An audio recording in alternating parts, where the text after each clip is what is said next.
ሰይጣን መልእክተኛ አለኝ አለ። አልጠየቅኩህም። እሱን አልጠየቅኩህም። ለምን የገባሁት ይሄን መልስ መጀመሪያ ጌታ እንዳዘዘኝ አልናገርም ሲል ምን ማለት ነው? በቃ የጠየቅካቸው ቅድም በራሳቸው ቤት ቀጥታውን መመለስ ከቻልክ ጌታ እንዳዘዘኝ አልናገርም ሲል ምን ማለት ነው? የተናገርከውን ያፈሰስከውን መጀመሪያ ልቀም። እየጨረስን ነው የምንሄደው። በኋላ እየጨረስን አይደለም። እዚህ ይሄንን ተናግሬያለሁ። አሁን የጠየቅኩህ ጳውሎስ የሰይጣን መልእክተኛ አለኝ ብሏል ብለኸኛል ቅድም ስትል ነበር። አልጠየቅኩም። ጳውሎስ ላይ ነው ርብርብ። ጳውሎስ የሰይጣን መልእክተኛ አሁን ምን ማለት ነው? ቆይ ምን መጀመሪያ ይግባህ የተናገርከው የሰይጣን መልእክተኛ አለው ራሱ ጳውሎስ የሰይጣን መልእክተኛ አለ። ጠይቀሃል። ቅድም ብለሃል። ያለው አሁን የጠየቅኩህ ቆይ ገብቶሃል ወይ? እንዳዘዘኝ አልናገርም ሲል ምን ማለት ነው? አሁን የጠየቅኩህ ብለሃል ወይ? ጌታ እንዳዘዘኝ አልናገርም ሲል ምን ማለት ነው የጠየቅኩህ? ጨርስና አንብበዋ። መጀመሪያ ጌታ እንዳዘዘኝ አልናገርም ሲል እሺ፣ መጀመሪያ ያኛውንም የሰይጣን እየመረጥ የሰይጣን መልእክተኛ የሰይጣን ለምን ማትረጋጋው ሉሲ? ጌታ እንዳዘዘኝ አልናገርም ሲል ምን ማለት እንደሆነ ማስረዳት አትችልም ነው? ትችላለህ። ተረጋግተህ ጌታ እንዳዘዘኝ አልናገርም ብሏል ባውዱኔው ካልክ ልክፈትልህ እና አስረዳ። ለምንድን ነው ጌታ እንዳዘዘኝ ያለው? ይሄንንም እኮ ትዘልና የጠየቅ ውስጥ ትገባለህ። መጀመሪያ ያልካቸውን ለምን አጨርስም? ለምን መጀመሪያ ያልካቸውን አጨርስም? መጀመሪያ የተናገርካቸውን ለምን እኔ የገባሁት እንደዚህ ስላልክ ነው ብዬ ልመልስልህ የገባሁት። ይሄንን ብያለሁ። የዛን መልስ ተውከው። ስለምታውቀው ነው የተውከው። ተረጋጋ። ጳውሎስ የሰይጣን መልእክተኛ አለው ስትል ነው የገባሁት ነኝ። አዎ አለው። እሺ ላሳየሽ። እሺ ምን ማለት ነው? በቃ ከሱ ጀምረን ይሄኛውን መልስልሃለሁ። እሺ ጥሩ። ሁለተኛ ቆሮንቶስ ምዕራፍ 12 ቁጥር 7 ምን ይላል? ስለዚህም በመገለጥ ታላቅነት እንዳልታበይ በስጋዬ መውጊያ እርሱም የሚጎስመኝ የሰይጣን መልእክተኛ ተሰጠኝ፣ ይሄም እንዳልታበይ ነው ይላል። እሺ አስረዳን። ምን ማለት ነው? ቀጥላ። እንዳልታበይ ነው አልከው። ይኸውልህ የሰይጣን መልእክተኛ ወደሱ የመጣው የተቀበለው በመከራ የተፈተነውን ነገር ነው። ያንን ነው እያስረዳ ያለው። ተፈተነ ሰይጣን ወዳሱ አይደለም ሊፈትነኝ መጣ ነው። ሊፈትነኝ የሚለው ኮንቴክስቱ አይሁዳዊን ሲያገኝ ከአይሁዳዊ ጋር ይመሳሰላል። ሮማዊ ሲያገኝ ደግሞ ሮማዊ ጋር ይመሳሰላል። የግሪክ ሰው ሲያገኝ የግሪክ ሰው ጋር ይመሳሰላል። አንደኛ ቆሮንቶስ ምዕራፍ 19 ቁጥር 20 ላይ አይሁድን እጠቅም ዘንድ ከአይሁድ ጋር እንደ አይሁዳዊ ሆንኩ ይላል። ከሕግ በታች ያሉትን እጠቅም ዘንድ እኔ ራሴ ከሕግ በታች ሆንኩ ይላልና ከሕግ እንትንስ ኖርማል ከሕግ በታች ሆነ አይሁዳውያን ሲያገኝ ከሕግ በታች ተመሳስሎ ይኖራል። አሁን ለምሳሌ ግርዘት አያስፈልግም ብሎ ነው የሚያምነው ጳውሎስ፣ ግን ለአይሁዳውያኖች ለማስመሰል ሲል ጢሞቴዎስን ሲገርዘው እናያለን። ከዛም ውጭ መስዋዕት ሲያቀርብም እናያለን። መስዋዕት እንግዲህ በኢየሱስ ክርስቶስ ሞት በኋላ ቀርቷል ብሎ ነው የሚያምኑት ክርስቲያኖች። ጳውሎስ ግን ያው ከኢየሱስ ክርስቶስ ሞት በኋላ የመጣ ሐዋርያ ቢሆንም መስዋዕት ሲያቀርብ እናያለን፣ ያው ለማስመሰል ማለት ነውና ቀጥተኛ የሆነ አይነት አስተምሮም አልነበረው። ከዛ ውጭ ሰዎችን ለሰይጣን አሳልፎ ይሰጥ ነበር። አንደኛ ጢሞቴዎስ ምዕራፍ 1 ቁጥር 20 ላይ ምን ይላል?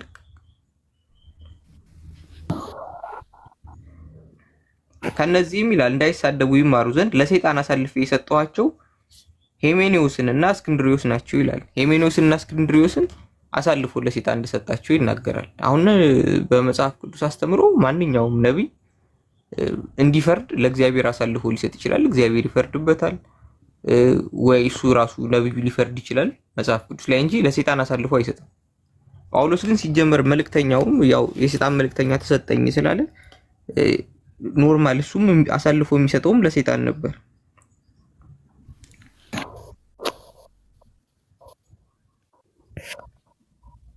እና አብዛኛዎቹ ትምህርቶች ያው የእንትን ናቸው፣ እንደዚህ የሚያነሷቸው የጳውሎስን ትምህርቶች ናቸው። ግን አሁን እነዚህ ነገሮች በመንፈስ ቅዱስ ነው እንዲህ የጻፋቸው ስንል በመንፈስ ቅዱስም አይደለም፣ እርግጠኛም አይደለም ጳውሎስ ሲጀመር መንፈስ ቅዱስ በሱ ላይ እንዳለ። አሁን ለምሳሌ እኔ የሆነ ነገር ያለኝ ይመስለኛል ብል እርግጠኛ አይደለሁም። ያለኝ ይመስለኛል ካልኩ አለኝ ካልኩ እርግጠኛ ነኝ። እና ጳውሎስ ልክ እንደዛ ነው ያለው። አንደኛ ቆሮንቶስ ምዕራፍ 7 ቁጥር 40 ላይ እንደ ምክሬ ግን እንዳለች ብትኖሩ ደስተኛ ናት። እኔም ደግሞ የእግዚአብሔር መንፈስ በእኔ ላይ ያለ ይመስለኛል አለ። የእግዚአብሔር መንፈስ በእኔ ላይ ያለ ይመስለኛል አለ። እርግጠኛ አይደለም። የእግዚአብሔር መንፈስ በሱ ላይ ነው በሱ ላይ ነው ያለ ይመስለኛል አለ። ያለ ይመስለዋል የእግዚአብሔር መንፈስ በሱ ላይ እንጂ ይኑር አይኑር እርግጠኛ አይደለም። ከዛ ውጭ ግን የሰይጣን መልእክተኛ ግን እንዳለው እርግጠኛ ነው። እና ብዙ ጊዜ የሱን አንተኖች ነው የሚያነሱት። ግን የሱም መልእክቶች ላይ ቢሆን ምንም አይነት ቦታ ያው ስለ ኢየሱስ መሰቀል ወይ ስለ ኢየሱስ ቤዛነት ይሆናል እንጂ አጠንክሮ ሊያስተምር የሞከረው ጳውሎስም ቢሆን ስለ ኢየሱስ አምላክነት ያስተማረበት ቦታ የለም። ኢየሱስ ክርስቶስ አምላክ ነው ብሎ ጳውሎስም ቢሆን አንድም ቦታ ላስተማረ። ያው ጳውሎስ በቻለው አቅም ይሄ ህግ የሚባለው ነገር ሰልችቶት ስለነበር ይሄ መገረዝ ምናምን እንደዚህ አይነት ህጎች ሰልችቶት ስለነበር በቻለው አቅም ያንን ነገር ለማስወገድ ህግ ቀርቷል። በቃ የሙሴ ህግ የሚባል ነገር የለም። ሰው ዋሸም፣ ሰረቀም፣ ዘረፈም ምን አለ በጌታ ኢየሱስ ካመነ ይድናል፣ ችግር የለውም ብሏል። እና ምን ይላል ጳውሎስ? ለእንትን ለሚሰራ እንደ ደሞዝ ሳይሆን እንደ ዕዳ ይቆጠርበታል አለ። መልካም ስራ የሚሰራ ማለት ነው። ለማይሰራ ግን አለ ኃጢአተኛውን ለሚያጸድቅ በሚያምን ግን እምነቱ ጽድቁ ነው ይቆጠርለታል አለ። ይሄ እየሰራ ላለው ሰው ይሄ ጥሩ ስራ እየሰራ ላለው ሰው እንደ ዕዳ ነው የሚቆጠርበት። ምንም ለማይሰራ ሰው ስንል ዝም ብሎ ቁጭ ብሎ በቃ እንትን በሚያምን ይሄ በቃ ጌታ ሞቶልኛል ምናምን ብሎ ብቻ አምኖ ጥሩ ስራ የማይሰራ ሰው ግን ያ ግን እንደ ጸጋ ይቆጠርለታል ብሏልና ዋናው የጳውሎስ ዓላማ የነበረው ከብዶት ስለነበር የህግ ስርዓት ያንን ማጥፋት ነው። ሁለተኛ ደግሞ እየሰበከም በሚሄድበት ሰዓት ተቀባይነት አያገኝም። አሁን አንድ ሮማዊ ጎልማሳን የሆነ ሮማዊ ሂዶ ከሰበከ በኋላ ክርስትናን ከተቀበለ በኋላ በቃ ተገረዝ ቢለው እሺ ብሎ ፍቃደኛ ሆኖ አይገረዝለትም። ወይ የሙሴን ህግ ጠብቅ ምናምን ሲባሉ አህዛቦች ፍቃደኛ አልነበሩም የሙሴን ህግ ለመጠበቅና ይሄ ሁላ አሰልቺ ስለነበር ከዚህ ሁሉ እንዳጠቃላይ የለም ብልስ የሙሴ ህግ ተሽሯል ብልስ አይነት ነው የጳውሎስና በቻለው አቅም የሙሴ ህግ እንደተሻረ ለመጻፍ ሞክሯል። ከዛ ውጭ ግን ኢየሱስ ክርስቶስ አምላክ ነው ብሎ ግን እሱ የሚያስተማርበት ቦታ የለም።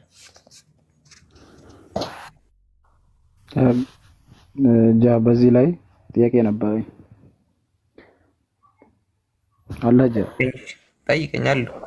ለምሳሌ እኔ ህግን ልሽር አልመጣሁም ብሏል ኢየሱስ በራሱ አይደለ? ጳውሎስ አስተምሮ ያን ነገር አለ። አቸዘ በቸርች ፋዘር ደግሞ አስተምሮት ውስጥ ደግሞ ኢየሱስ ህግን ሽሯል ብሎ ነው አይደለ ያስተማሩት? እንደ ክርስቲያኒቲ ያው እነሱ ህጉን ለሁለት ሊከፍሉት ይፈልጋሉ አብዛኛዎቹ ከጴንጤ ውጭ ማለት ነው። ከፕሮቴስታንቶች ውጭ ኦርቶዶክስ፣ ካቶሊክ ምናምን ህግን በሁለት ይከፍሉታል።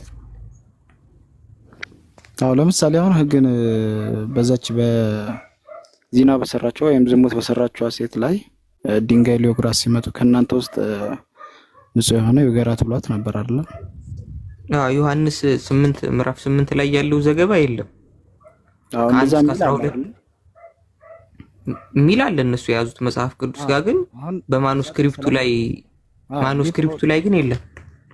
ማኑስክሪፕት ላይ ሳይሆን ራሱ የያዙት መጽሐፍ ቅዱስ ላይ አለ። አሁን እዚህ ላይ ዲፕቶቱን በራሱ ብታነሳው ከእናንተ ውስጥ ንጹህ የሆነ ይውገራት በራሱ እዚህ ላይ ምንድነው ህጉ እንዳልተሻረ ነው የሚነግረው። ግን እናንተ ኃጢአት እንዳለባችሁ ደግሞ እየነገራችሁ ነው።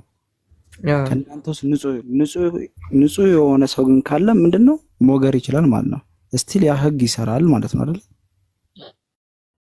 ገብቷል? ጃለ ኢየሱስማ ስርቱን ትእዛዛት ነው የነገረው።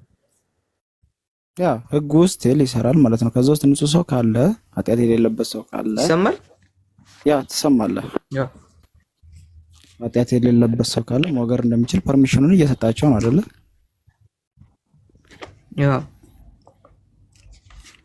ኦኬ አልሰማም። እኔ አይ ቲንክ እየተቆራረጥኩ ነው መሰለኝ።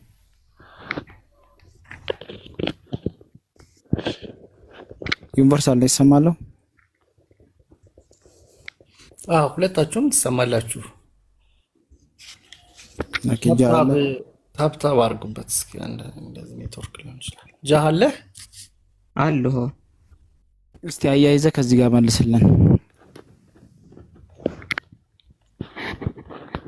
ምን እየሰማሁ ነው? የራሳቸው መጽሐፍ ቅዱስ ላይ ማለት ነው። ቆይ ላሳይ።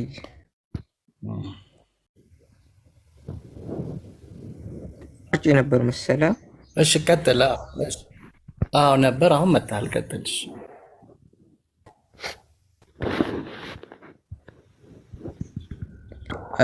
ላሳይ ነበር እንትኑ እዚህ ላይ ካሜራ እንትን አይልም እንጂ የዮሐንስ ወንጌል ምዕራፍ 8 አዲሱ መደበኛ ትርጉምን ካየው ታች ጋር በደቃቅ ምን ብለው ጽፈዋል?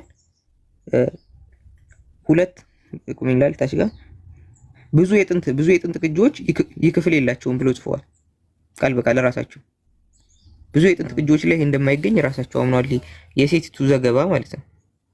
ኢየሱስን መሐሪ፣ ሩህሩህ፣ ቸር ምናምን ከማድረግ አንፃር ራሳቸው ያስገቡት ክፍል ነው እና በደቃቅ ራሳቸው ከታች ጋር የህዳግ ማስታወሻው ላይ ጽፈውታል። በብዙ የጥንት ቅጂዎች አይገኝም ብለው ማለት ነው። ያው ያስገቡት ክፍልም ቢሆን ራሳቸውን በራሳቸው እንትን የራሳቸውን ትምህርት ነው ራሱ ዲስትሮይ የሚያደርገው። ያ ማለት ንጹህ ሰው ካለ መምታት እንደሚችል በዛ ማለት እዛ አዘቶቱ ሄደን ተወቱ በራሱ የያዘው ምንድነው ህጉ እንዳልተሻረ ነው። ያ በድንጋይ መውገር ትችላላችሁ እኮ እያለ ነው ኢየሱስ ክርስቶስ እየተናገረ የነበረው። ግን ከእናንተ ውስጥ ንጹህ ሆነ ሰው ከእናንተ ውስጥ እውነት ኃጢአት የሌለበት ሰው አለን? ዳስ ኩዌሽን ማርክ ገብቷል። ስለዚህ ህጉ በራሱ ባመጡት በራሱ በጥቅሱ ራሱ እንዳልተሻረ ነው። አይ ይሄ ህግ አይሰራ ምህረት አድርገንላታል ማለት እኮ ይችላል አይደል? ይችላል። ያ እንደገና ደግሞ ላይ ኦኬ ቆይ ማቴዎስ 16:19ም ላይ ያው ህግ ሲባል መቼም እነሱ አሁን በእምነት ብቻ ነው የዘላለም ህይወት የምንወርሰው ብሎ ነው የሚያምኑት። ኢየሱስ ክርስቶስ ግን የዘላለም ህይወት የሚወረሰው ህግን በመስራት ነው ብሎ ነው ያስተማረው። ማቴዎስ 19:16 ላይ ምን ይላል? እነሆም አንድ ሰው ቀርቦ መምህር ሆይ የዘላለምን ህይወት እንዳገኝ ምን መልካም ነገር ላድርግ አለው። እርሱም ስለ መልካም ነገር ለምን ትጠይቀኛለህ? መልካም የሆነ አንድ ነው።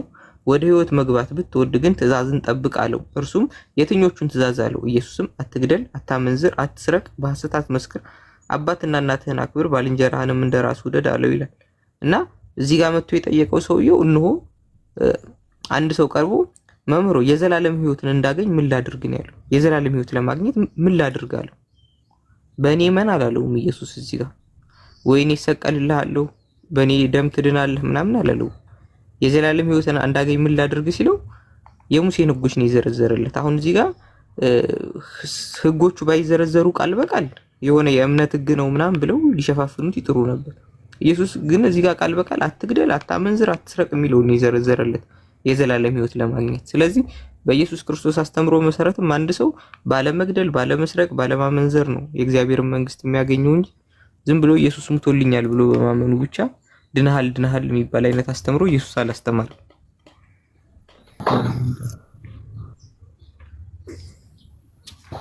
እንደገና ደግሞ በዚህ ጊዜ ጥያቄ ምን ይፈጥርብኛል መሰለህ?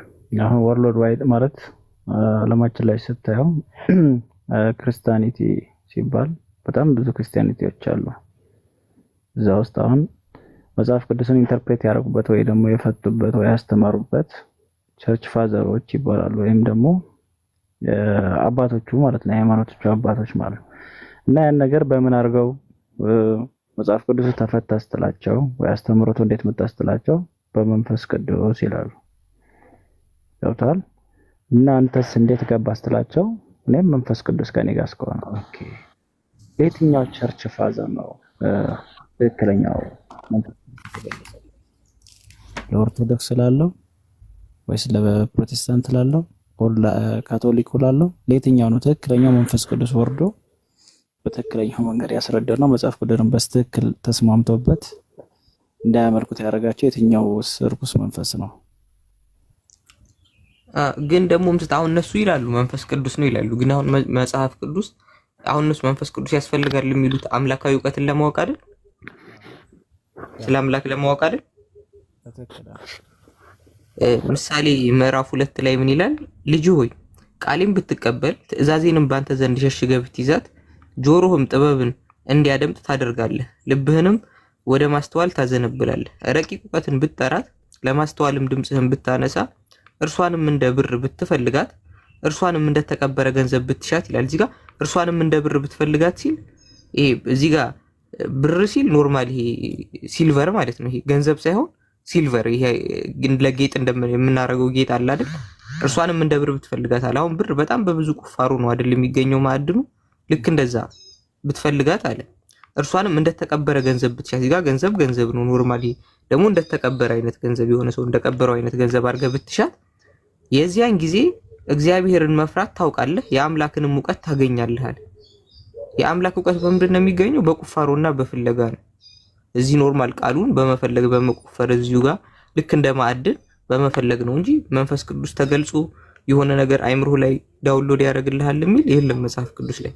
እነሱ ራሳቸውን እምነት ሞኝነት ነው ክርስትና ብለው ስለሚያስተምሯቸው ቄሶቻቸው የሚነግሯቸው ነገር አልገባ ሲላቸው እንዴት ብለው ሲጠይቁ አሁን በዚህ ጥቅስ መሰረት መቼም ይሄ ምሳሌ መጽሐፍ ሲጀምር ምዕራፍ 1 ላይ ማንም ጥበብና ዕውቀትን ከጥበብ ላይ ጥበብን መጨመር ቢፈልግ ይህን መጽሐፍ ያንብብ ነው የሚለው እና በምን አይነት መንገድ ነው ጥበብ የሚገኘው የሚለውን ሲነግረን እነሱ ይህንንም መጽሐፍ ያው በመንፈስ ቅዱስ ተመርቶ እንደጻፈ ነው የሚያምኑት። ሰለሞንን ምን አለ? እንደተቀበረ ብር ብትፈልጋት አለ። እኔ እንደ ብር ብትፈልጋት እንደተቀበረ ገንዘብን ብትሻት አለ። ያን ጊዜ እግዚአብሔርን መፍራት ምን እንደሆነ ታውቃለህ፣ የአምላክንም ዕውቀት ታገኛለህ። የአምላክ ዕውቀት በእንደዚህ አይነት በቁፋሩና በፍለጋ ነው የሚገኝ እንጂ የሆነ አካል መጥቶ የሆነ መንፈስ መጥቶ አይምሮ ላይ ዳውንሎድ አድርጎልህ አይሄድም። አሁን ያስተምሩ ቄሶቻቸው የሚጠይቋቸውን ጥያቄዎች መመለስ ስለማይችሉ እምነት ሞኝነት ነው መንፈስ ቅዱስ ካልገለጠ ምናምን እያሉ እዛው ስለሚያታሏቸው ያ እሱማ ማታለያ ትሪክ ወይ እንደሆነ። ስለዚህ የትኛው ሪል መንፈስ ቅዱስ ነው ማንጋ የሚለው ጥያቄ በራሱ ትልቅ አጠያያቂ ነው። ለፕሮቴስታንቱ ነው የተገለጸው? ለኦርቶዶክስ ነው? ኦርቶዶክስ ከሆነ ለኦሪየንታል ኦርቶዶክስ ነው ወይስ ለኢስተርኖች ነው ወይስ ለፔንቴኮስታል ነው? ለየትኛው ነው ትክክለኛው መንፈስ ቅዱስ ተገልጾ ትክክለኛውን የመጽሐፍ ቅዱስን አስተምሮ የተናገረው? አብ ወልድ መንፈስ ቅዱስ አንድ ናቸው የሚለው ነው ወይስ ማርያም አማላጅ ናት ላለች ነው አታማልድም ላለች? ለየትኛው ነው ትክክለኛውን አስተምሮ ያ ትክክለኛው መንፈስ ቅዱስ የተገለጸ? እውነት ከተገለጸ እንደገና ሁሉንም ስጠይቃቸው አዘ ክርስቲያኒቲ መንፈስ ቅዱስ ከተገለጸለ። ስለዚህ መንፈስ ቅዱስ ለኦርቶዶክሱ ያንን አስተምሮ ከገለጸለት ለፕሮቴስታንት የዚህ ፕሮቴስታንቱን አስተምሮ ከገለጸለት እውነት ሁለት መንፈስ ቅዱስ አለ ወይ ደግሞ አንደኛው መንፈስ ቅዱስ የውሸት ነው ወይ ደግሞ ይለያያሉ ማለት ነው። ገብተዋል?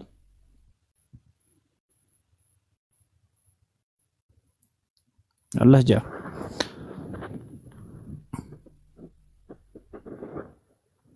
ከነህ የትኛው ልክ ነህ? አሁን እነሱ በኢየሱስ ክርስቶስ ሞትና ትንሣኤ የሚያምን ሰው ነው መንፈስ ቅዱስ የሚሰጠው ብሎ ያምናሉ። ስለዚህ በኢየሱስ ክርስቶስ ሞትና ትንሣኤ ካቶሊክም ያምናል፣ ኦርቶዶክስም ታምናለች፣ ፕሮቴስታንትም ያምናል። ስለዚህ በኢየሱስ ክርስቶስ ሞትና ትንሣኤ በቤዛዊ መስዋዕቱ ላመነ ሰው ከሆነ መንፈስ ቅዱስ የሚወርደው ለሁሉም ወርዶላቸዋል ማለት ነው። በጣም ለሁሉም ከወረደላቸው ለየትኛው ነው ታዲያ የገለጠለት? እኔም እሱ ነው ጥያቄ። ለምሳሌ እንደዛ ከሆነ ለሁሉም አንድ ከወረደላቸው በኢየሱስ ክርስቶስና ሞት እና ትንሣኤ የሚያምኑ ክርስቲያኒቲዎች ከተገለ ለምን አንድ አልሆነም? በአንድ መጽሐፍ ቅዱስ ላይ ለምን 40 ሆኑ? ልክ ነው። ያ ነው እኮ እንደገና ኦኬ ቆይት። እሺ እነሱ ምን እንደሆነ ታውቃለህ? አሁን ብዙ ጊዜ የሚያነሱት ጥቅስ ማንም እንዲያስተምራችሁ አልተፈቀደም፣ በእናንተ ላይ ያለው ቅባት እርሱ ያስተምራችኋል የሚል እንትን አለና ያ ያስተምራችኋል ሲል መንፈስ ቅዱስን ነው አሉ።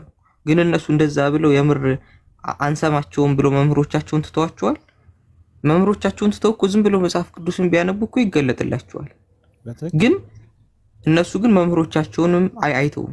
አንደኛ ዮሐንስ ምዕራፍ 2 ቁጥር 27 ላይ እናንተስ ከእርሱ የተቀበላችሁት ቅባት በእናንተ ይኖራል፣ ማንም ሊያስተምራችሁ አያስፈልጋችሁም። ነገር ግን የእርሱ ቅባት ስለሁሉ እንደሚያስተምራችሁ እውነተኛ እንደሆነ ውሸትም እንዳልሆነ እናንተም እንዳስተማራችሁ በእርሱ ኑሩ ይላል። እና እዚህ ጋር ማንም እንዳያስተምራችሁ እያለ ነው። ቄስ፣ ዲያቆን፣ ፓስተር ምናምን እንደዚህ አይነት ነገር ምንም አይነት ማንም እንዳያስተምራችሁ እያለ በቃ ዝም ብላችሁ አንብቡ፣ በቃ በእናንተ ላይ የሚኖረው መንፈስ ይመራችኋል እያለ ነው። ግን እነሱ ይህንንም ህግ አይከተሉት፣ ያንን የሰለሞንንም አይከተሉም። በቁፋሮ እናገኛለን ብለው ወይ ደግሞ እዚህ ጋርም እሺ መምህር አንፈልግም ብለው በራሳቸው ወደ ማንበቡ መሄዱ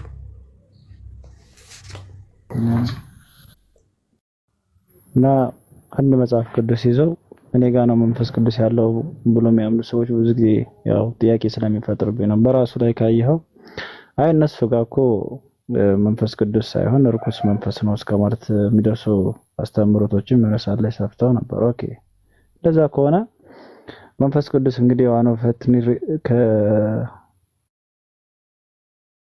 ከስላሴዎቹ አንዱ ከሆነ ራሱ መንፈስ ቅዱስ ፈጣሪም ከሆነ ያው እንግዲህ ርኩስ መንፈስንም የፈጠረው ፈጣሪ ነው አይደለ? በራሱ መንፈስ ቅዱስ ወይም ደግሞ ቅዱስ መንፈስ ራሱ ርኩስ መንፈስ ገብተዋል። ልክ ነህ። ግን እኮ አሁን ካሰብኩ አሁን የመንፈስ ቅዱስ ይመራናል፣ እኛ የመንፈስ ቅዱስ ማደሪያ ነን፣ እኛ ውስጥ አለ የሚለው አስተምሯቸው በደንብም ስለማያገናዝቡት ነው እንጂ እነሱም ልክ እንደ ኢየሱስ ክርስቶስ ፍጹም ሰውና ፍጹም አምላክ ናቸው ማለት ነው። ምክንያቱም ሰው ናቸው፣ ስጋም አላቸው፣ መንፈስ ቅዱስም አላቸው። መንፈስ ቅዱስ ደግሞ አምላክ ነው። ዴፊኒትሊ እኔም እሱን ነው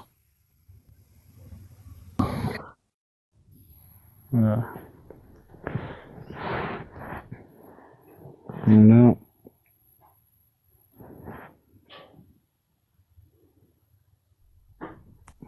ሰናይት ጥያቄ አላት እንዴ?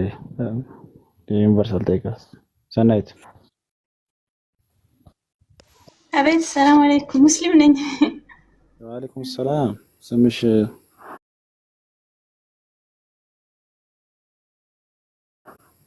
ትምብራሽ?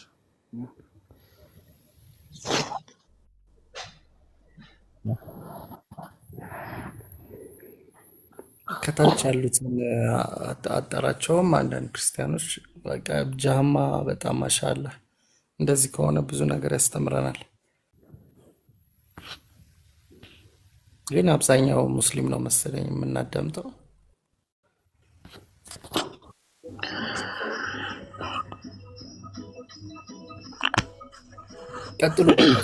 ቀጥሉ እናንተ። ጃህ አንተ ጋር ጥያቄ ነበር። ትንሽ ስራ ላይ ወጣ ገባ እያልኩ ስለሆነ ነው። ኦኬ ቅድም ብዙ እንትኖች ተናግረሃል። የጠቀስካቸው ነገሮች አሉ። አንደኛ ልጁ ራሱ ሁሉን ካስገዛ በኋላ እሱ ራሱ ይገዛለታል ካለ እሱ ራሱ እንደ ሰው ነው። በቃ ኦልሬዲ አምላክነቱ የታለ አይነት ነገር መሰለኝ ጥያቄ አንድ። ሁለተኛ ህግ ተሽራለች የሚለውን አንስተሃል። ጳውሎስ ህግ ተሽራለች ብሎ ሲናገር ድፍረት ነው አይነት ነገር ተናግረሃል። ሶስተኛ ደግሞ መንፈስ ቅዱስ አሁን ስትል የሰማኸው በሁሉ በሰው ዘንድ ካለ ከኢየሱስ ክርስቶስ አንድ ነን ማለት ነው አይነት እንደዚህ ነው እሳቤህ አይደለ? አንድ ባንድ ነው ያቸው።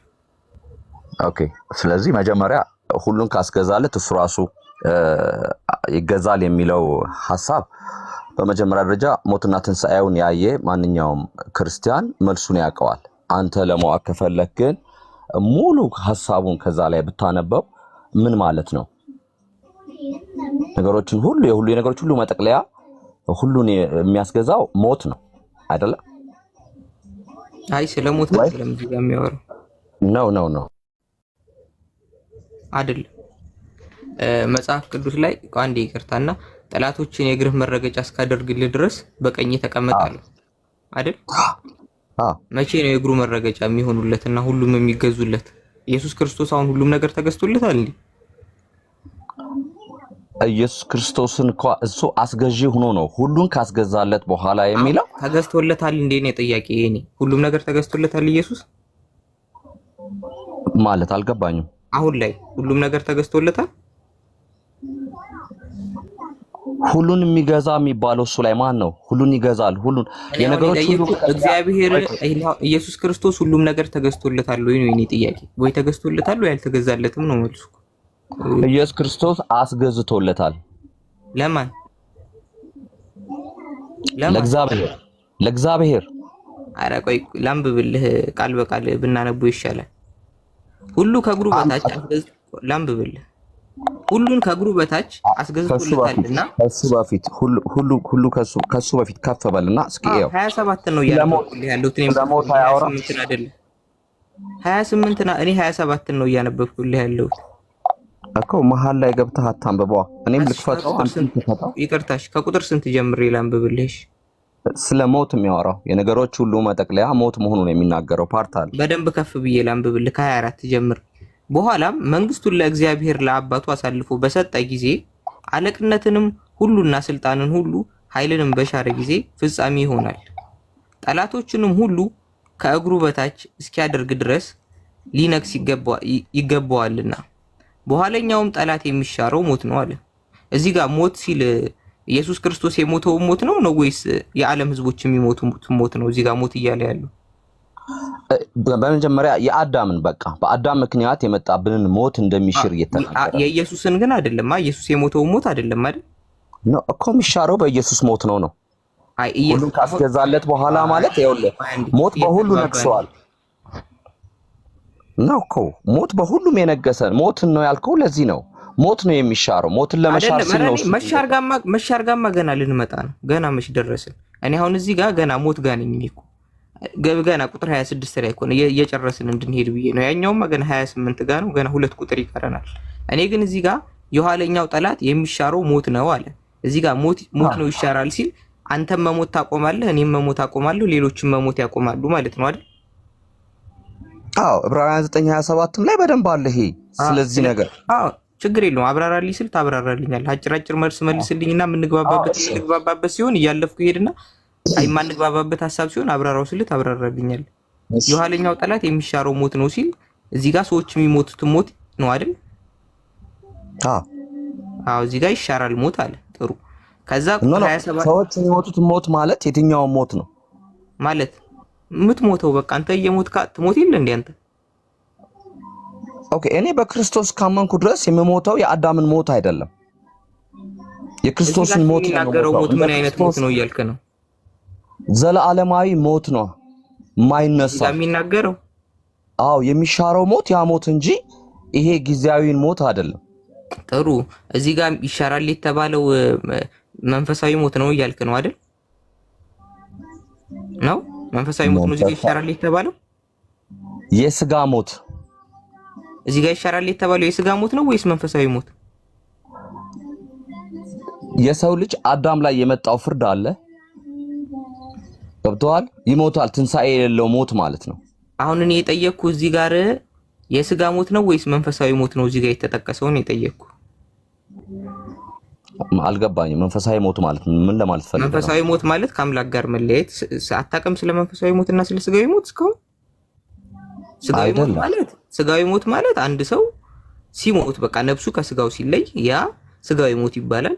መንፈሳዊ ሞት ማለት ደግሞ ከአምላክ ጋር ያለው ፌሎሺፕ ሲቋረጥ ያ ደግሞ መንፈሳዊ ሞት ይባላል። ስለዚህ አሁን እዚህ ጋር ያለው መንፈሳዊ ሞት ነው ስጋዊ ሞት እዚህ ጋር እየተጠቀሰ ያለው የሚሻር የተባለለት የሚሻረው በኋላ የሚሻረው ሞት የትኛው ሞት ነው ካልክ ሁለቱንም የሚወክል ሞት ነው። ስለዚህ እዚህ ጋር ያለው ሁለቱንም ይወክላል። አዎ የስጋ ሞትንም መንፈሳዊ ሞትንም ፈጽሞ ከእግዚአብሔር ጋር የማይገናኝበት ሞት የነበረ ሞት ነበር። ገባኝ። መሻር ማለት መጥፋት ማለት ነው አይደል? አዎ የተሻረ ነገር ድጋሚ ይኖራል እንዴ? አይኖርም አይደል? ስለዚህ አሁን ገባኝ። ስለዚህ አሁን እዚህ ጋር መንፈሳዊ ሞት ይሻራል ሲል እዚህ ጋር ከዛ በኋላ በመንፈስ ከእግዚአብሔር ጋር የተለያየ ሰው ምንም አይኖርም ማለት ነው። የሚሻርለት ሰው ምን አይነቱ ሰው ነው? የኢየሱስን ሞት የሚሞተውን ብቻ ነው የሚወክለው። በከፊል ነው የሚሻረው ማለት ነው ሞት እንጂ ሞት አይሻርም። ሞት በከፊል ነው የሚሻረው ማለት ነው። ሎክ እሱ ነገር እዚህ ላይ ባለው ነገር አፈጻጸሙን ደግሞ ወደ ኋላ ስትሄድ እነማን ናቸው የኢየሱስ ክርስቶስን ይሄ ሞት የተሻረው ይሄ ዘላለማዊ ሞት የተሻረው በኢየሱስ ክርስቶስ ሞት ነው ያለ ነው። ስለዚህ በከፊል ነው እንደሚሻረው ነው ወይም አይደለም ብለህ ባጭሩ ለምን አትመልስ? ለሚያምኑት በከፊል አይደለም ሙሉ በሙሉ ይሻራል። ይሄ ሞት ሙሉ ለሙሉ ተሻረ እኮ ካልን የማያምኑትም እኮ ሊሻርላቸው ነው ማለት ነው። ስለዚህ ያላመኑ አይድኑም ይላል። ለሚያምኑ ብቻ ነው። ስለዚህ ይሄ በከፊል ነው ሽረቱ ማለት ነው። ለአንተ ተሽሮልሃል ለኔ ያልተሻረልኝም ማለት ነው። አይደለም ለሚያምኑና ለማያምኑ በለው። ለኛን አልተሻረልኝም። እሺ እስካላመንክ ድረስ አልተሻረልኝም ነው ማለት እኮ ነው። ሙሉ ለሙሉ አልተሻረም ማለት ነው። ስለዚህ እንዳጠቃላይ አልሻረውም ማለት እኮ ነው ሞት ኢየሱስ። ግን ይሄ ጥሩ ይግባ። ከዛው 27 ጋር ነው 27 አይደለም አይ እዚህ ጋር በከፊልና በጠቅላላ የምትለው ድርጊቱን ነው። ለምሳሌ ዘላለማዊ ህይወትን የምታገኘው በኢየሱስ ክርስቶስ ታምን ነው። ምክንያቱም እኔ ህይወትን መንገድም እኔ ነኝ በእኔ ብቻ ነው የምትድነው ካለ ለሚያምኑ ነው ካለ ለሚያምኑት ሙሉ በሙሉ ነው። ለማያምኑ ግን ከመጀመሪያም አልዳኑም እኮ የለም። ከዓለም አንፃር እንጂ ከዓለም ህዝቦች አንፃር ከሰው ልጅ አንፃር ሆሞ ሳፒየንስ የሚባሉ ስፒሺስ አለ አይደል? ከሆሞ ሳፒየንስ አንፃር ሙሉ ለሙሉ ሽሮለታል። የሰው ልጅ ለሚባለው ፍጥረት በአጠቃላይ ሽሮለታል። ያማ ከሆነ እሱ ራሱ ኮንትራክት ያደርጋል። ሽሮለታል ወይስ አልሻረለትም ነው? ቀጥታ ለምን አትመልስም ሉሲ? ሽሮለታል ወይስ አልሻረለትም ነው? እድሉን ኖ ድርጊቱ ግን ለሁሉም ነው የተሰጠው ልፈልጌ ነው። በአፈጻጸም ደረጃ የሚያምንና የማያምን ይጠቀምበታል እንጂ ይለያያል እንጂ ሙሉ በሙሉ ነው የሻረው። ይሄን መንገድ ግን እሱን የተከተለ ያልፍበታል ነው በቃ ተከፍቷል። መሻር ማለት እኮ አሁን ለምሳሌ የተሻረ ነገር አሁን ለምሳሌ መጽሐፍ ቅዱስ አንድ ሰው ከወንድምህ ወይም እህትህ ወይም በቅፍህ ያለች ሚስትህ መታ ሌላ አምላክ እናምልክ ብትልህ በድንጋይ ወግረህ ግደላት ይላል። አሁን ያ ህግ ተሽሯል አልተሻረም? ሉሲ በድንጋይ ወግረህ ግደላት የሚለው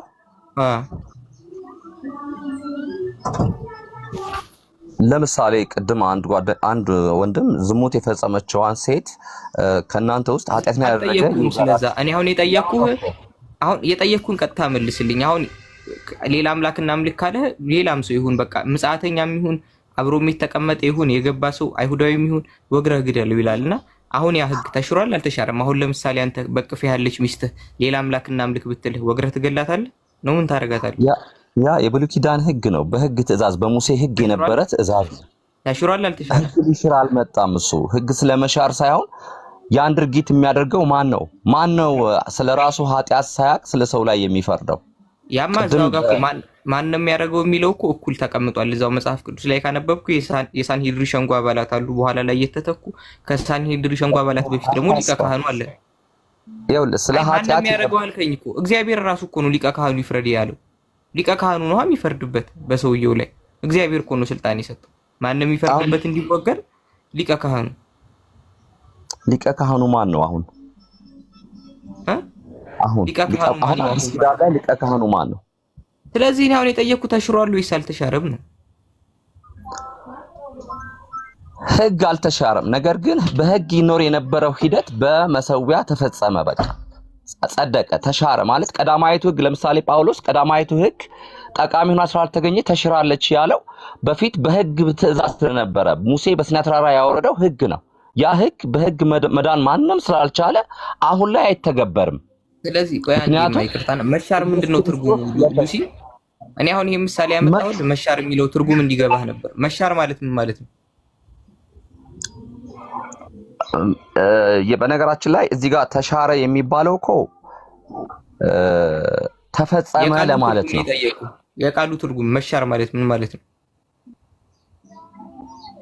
መሻር ማለት ሙሉ በሙሉ መሰረዝ ማለት አይደለም ማለት። ስለዚህ በዛ ተጠቀምበታለህ ማለት ነው። አዎ ለምሳሌ ቀዳማዊ ሊሆን ይካውን ተጠቀምበታል። በብሉይ ኪዳን ለምሳሌ ሰዎች ስለ ኃጢአታቸው መሰዊያ ያቀርቡ ነበር። አሁን ይቀርባል መስዋዕት? ለምን ይቀርባል? እሱን እኮ ነው ተሽራለች አለው ሙሴ። ይኸውልህ ጳውሎስ ተሽራለች ብሎ የሚናገረው ስለዚህ ህግ ነው። የቀዳማይቱ ህግ እኔ ግን ጳውሎስ ምንንም ሳይሆን ፖይንት ቀጥታ ዳይሬክት ለምን እንደማትመልስ አላውቅም እንጂ እኔ የጠየቅኩ መሻር ማለት ምን ማለት ነው? የቃሉ ትርጉም መሰረዝ ማለት ሳይሆን መሻር ማለት መሻሻል ማለት ነው። መሻር ማለት ትርጉሙ መሻሻል ማለት በሌላ መተካት። በሌላ መተካት ለምሳሌ በሌላ ከተተካ በሌላ የተተካ ነገር ገባኝ። አስጨርሰኝ። ለምሳሌ ትራፊክ ህግ በከፍተኛ ስፒድ ብትሄድ 80 ብር ነበር። ይሄ ተሻረኮ አሁን 140 ብር ሆነ ቢልህ ተሰረዘ ማለት አይደለም። በቃ ስለዚህ አሁን ተሰረዘ ማለት አይደለም ሳይሆን 80 ብር ከነበረ ቅጣት አሁን 140 ብር ከሆነ ትራፊክ አስቁሞ ናልቅጣ ሲለኝ እኔ 140 ብር ነው እንጂ የምሰጠው 80 ብር አልሰጠው። በቃ ያ 80 ብር። ስለዚህ የቀድሞው የትራፊክ ግን አንድ ነገር አለ። የቀድሞው በስፒድ በመሄድ ነው የተቀጣኸው አይደለ? አሁንም በዛ ብትሄድ የበፊቱ ህግ ተሽሯል ማለት አትቀጣም ማለት አይደለም። መቀጫው ተሽሯል፣ አቀጣጡ ተሽሯል፣ ተሻሽሏል፣ ተተክቷል በሌላ ማለት ነው እንጂ ተሰርዟል ማለት አይደለም። ነገር ግን በቃ በትራፊክ በስፒድ ብትሄድ መቀጣት ሉክ ተሰርዟል ከሆነ 140 ማትቀጣም ማለት ነው። እንትን እኔ አሁን ልነግርህ የፈለኩት እኔ አሁን ምሳሌ አንተ ላይ እኮ የሞት መሻር ይገባህ ነበር። ኖ መሻር ማለት መሰረዝ ማለት አይደለም። ሰላም አለይኩም ጃ። ወአለይኩም ሰላም። ሉሲ ሚስትህን መፍታት ትችላለህ እንዴ በክርስትና? መፍታት ትችላለህ እንዴ? አዎ ምክንያታዊ ነው። እሱም በምክንያታዊነት በተቀመጠው አዎ የፍቺ ወረቀቷን እስከስጣ ድረስ መፍታት ይችላል። አይ በክርስትና ነው ባለው ክርስትና መፍታት ይቻላል። አሁን ባለው ክርስትና አይቻልም፣ ኃጢአት ነው። ይለያያል ህጉ። ምን ማለት ነው ይለያያል ማለት? ያ ሙሴ ስለ ስጋ ይኸውልህ የሙሴ እኮ ሁለት ዓለሞችን ነው ያወደረን ያለ ነው። የስጋ ዓለምንና የመንፈሳዊውን ዓለምን ያወደረክ ያለው። አሁን አንተ በምትናገረው ሙሴ ስለ ስጋ ድካማነታችን አይቶ በዛ ጊዜ ነበሩ አብርሃምም ሰለሞንም ዳዊትም ሌሎችም ብዙ ሚስትም ያገቡ ነበር። ስለ ስጋቸውም ይኖሩ ነበር ህግን እስከጠበቅን ድረስ ብለው ያስቡ ነበር። ፈጽሞ የዳኑም አልነበሩም በስራቸው። ይቀይራል ማለት ነው። ሐሳቡን ይቀይራል ማለት አይደለም። ሐሳቡን መቀየር ቢያስፈልግ ቢችል ማኖር ዝም ብሎ ሐሳብ የመቀየርና ቃሉን በቃል የመሻር ቢሆን ኖሮ እግዚአብሔር በኢየሱስ ክርስቶስ ስጋና መኖር ብንጀምር ማለት ነው። ፈጣሪ መልሶ ምን እንደነሱ መኖር ብንጀምር ስጋችንን መከተል ብንጀምር እሱን አይቶ ፈጣሪ መልሶ አጀስት ያደርጋል ማለት ነው ወይስ? አሁንስ ማን ይከለክለናል? በህግ መኖር እንችላለን እኮ ግን አንድንም ነው። የዘላለም ህይወት ስለማግኘትና የዚህን ዓለም ህይወት ስለመኖር ነው። ሲጀመር ኢየሱስ ክርስቶስ ከዚህ ዓለም ስላለው ህግ አይደለም የመጣው። ሙሴ ግን የዚህን ዓለም ህግ ነው ሲያስተምር የነበረው። በህግ ስለመዳን ነው ሰብክ የነበረው። ፋሪሲዎች ኢየሱስ ምንድነው ያለው? ስለነሱ አስተምሮት ቆይ አናስፋው። እኔ መጀመሪያ ላይ የጠየቀኝ ነበር እሱ ልጁ በራሱ አረዳድ የሚናገረው። ስለ ፋሪሲዎች ምንድነው ያለው? የተናገሩትን ምን አድርጉ ነው ያለው? ማን? አሁን በአዲስ ኪዳን በብሉይ ኪዳን ያልክ ንገረኝ። እኔ አዲስ ኪዳን ሰው ነኝ። ሲጀመር እኔ አዲስ ኪዳን ሰው ነኝ። ስለ አዲስ ኪዳን ነው ማውራ። አንዴ ልንገረው በአዲስ ኪዳን ምን እንደሚል ይቅርታ አስተውልን። በአዲስ ኪዳን ምን ሆነ መሰለ? እነሆ አንድ ሰው ቀርቦ መምህር ሆይ የዘላለም ህይወት እንዳገኝ ምን ላድርግ አለው። እሱም ስለ መልካም ነገር ለምን ትጠይቀኛለህ? መልካም የሆነው አንድ ነው፣ ወደ ህይወት መግባት። ብትወድ ግን ትእዛዜን ጠብቅ አለው። እርሱም የትኛዋን ትእዛዝ አለው? ኢየሱስም አትግደል፣ አታመንዝር፣ አትስረቅ፣ በሐሰት አትመስክር፣ አባትና እናትህን አክብር፣ ባልንጀራህን እንደራስህ ውደድ አለው ይላል። አዎ ነገረው ይሄን ህግ ለዘላለም ህይወት ለመግባት። ይሄ አዲስ ኪዳን ነው ብሉይ ኪዳን ነው? ይሄ ማለት ትእዛዝና ህግ ልዩነት አላቸው አይደለ? ይሄ ማለት የሰው ልጅ ምንድነው ልዩነት? ትእዛዝ ማለት ያው ህግ ራሱን ችሎ ህግ ይወጣል። ይሄ ደግሞ የሚፈጸመው ኢየሱስ የዘረዘረው ህግ የማን ነው? እግዚአብሔር ህግ ነው። አዎ ለሙሴ የተሰጠው። አዎ ሙሴ ራሱ ግን አልተገበረውም። እኔ ሙሴ ቢተገብረው ቆይ ሙሴ ይሄንን ህግ ፈጽሟል። ሙሴ ይሄን 10ቱን ትእዛዝ ፈጽመዋል። ሙሴ ፈጽሞታል። መተግበርም አለመተግበርም መብቱ ነው። ፈጸመውም አልፈጸመውም ተብሏል መሰለ። የመጣን ህግ ሳትፈጽም ስቀር የምትቀጣበት ደግሞ ትእዛዝ። ፈጸመም አልፈጸመም ተብሎ አልተጻፈማ። ያንን እኔ አሁን ባልተጻፈ ነገር አላወራም። ኦኬ። ስለዚህ ሙሴ የብሉይ ኪዳን ሰው ነው። በብሉይ ኪዳን ጊዜ የሰው ልጅ ድን የነበረው በህግ ነው። እኔ እየነገርኩ ያለሁት እኮ በአዲስ ኪዳን እኮ ነው። ማቴዎስ ወንጌል አዲስ ኪዳን ነው ብሉይ ኪዳን? ሉሲ አዲስ ኪዳን ላይ እኮ አሁን የጠቀስከው ስለ ሙሴ ህግ ነው የተናገረው አይደለ? የሙሴን ህግ እኮ አልሻረም። ኢየሱስ ክርስቶስ እኮ ህግ ሊሽር አልመጣም። ህግን አልሻረም እያልኩ ነው። እኔ አሁን ስለ ህግ መሻር ምናምን አይደለም የነገርኩ፣ የዘላለም ህይወት ስለማግኘት ነው። ስለዚህ መልካም ልታደርግ ብትወድ ይሄን አድርጋለሁ። 10ቱ ትእዛዝ ተከተል። ኧረ አይደለም መልካም ሳይሆን ሰውየው የጠየቀው የዘላለም ህይወት እንዳገኝ ምን መልካም ነገር ላድርጋለሁ? የዘላለም ህይወት ለማግኘት ማለት ነው። ከዛ ሰውየው ምን መለሰለት? መጨረሻው ምን ሆነ? የዘላለም ህይወት ለማግኘት ይሄንን አድርጋለሁ። እና ሰውየው ምን አለ? ምን አድርጋለሁ? ሰውየው ምን አለው? እንሄድበታለን። የዘላለም ህይወት ወይ ስማኝ፣ እስኪ ስማኝ፣ ተረጋጋ እስኪ። የዘላለም ህይወት ለማግኘት ኢየሱስ ምን አድርግ ነው ያለው?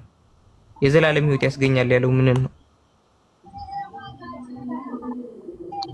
የዘላለም ህይወት ለማግኘት ለምሳሌ ሀብት ንብረትህን ሽጠህ ለድሃ ስጥ አለው አይደለም? ከዛ በፊት ቆይ አይደለም አትበል አንተ የምትፈልገው ብቻ አትምራኝ። ቆይ አትምራኝ።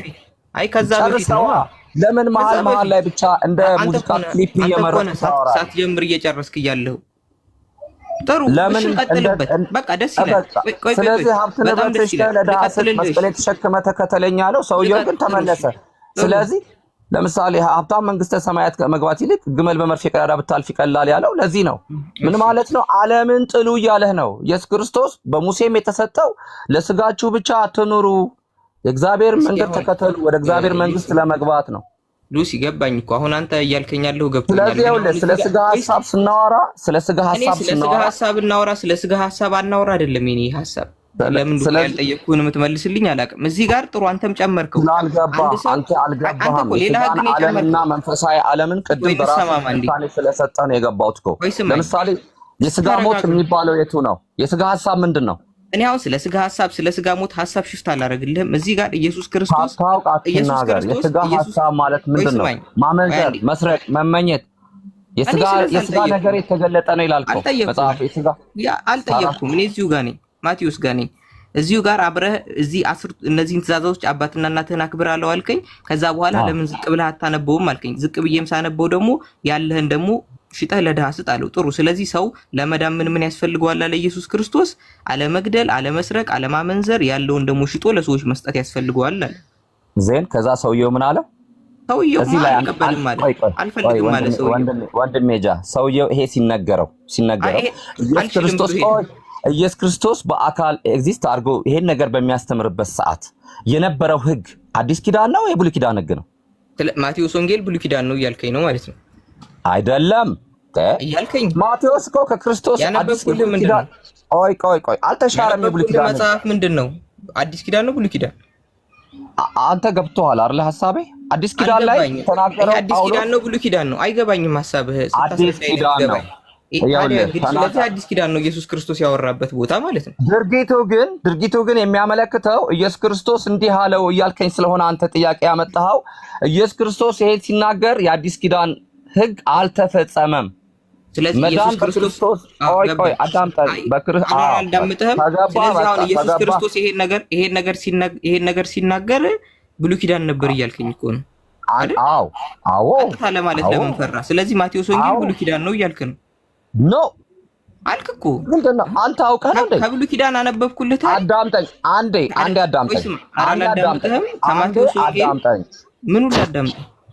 በሙሴ ህግ ነው እኮ የመጣው ኢየሱስ ክርስቶስ ራሱ። የሙሴ ህግ ለምሳሌ ጳውሎስ የተናገራት ቀዳማይቱ ህግ ጠቃሚ ሆና ስላልተገኘች ዘላለማዊ ስላልሆነች ለተሻለ ዋስትና ተሽራለች ምናምን ያለበት የአዲስ ኪዳንን መምጣት የተናገረበት ነው።